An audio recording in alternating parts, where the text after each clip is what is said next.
Абу Хурайра радиаллаху анхудан риваят. Пайғамбар саллаллаху алейхи вассалам, сілер иманыңарды жаңалап тұрғыла, деді.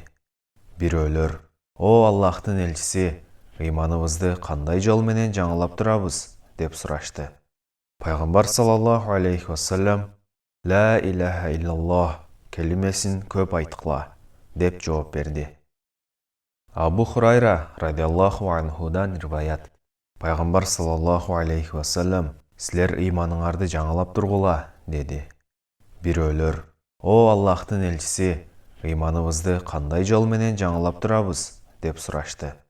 Пайғамбар саллаллаху алейхи вассалам, «Ла илаха иллаллах» келімесін көп айтқыла, деп жауап берді. Абу Хурайра радиаллаху анхудан риваят. Пайғамбар саллаллаху алейхи вассалам, сілер иманыңарды жаңалап тұрғыла, деді.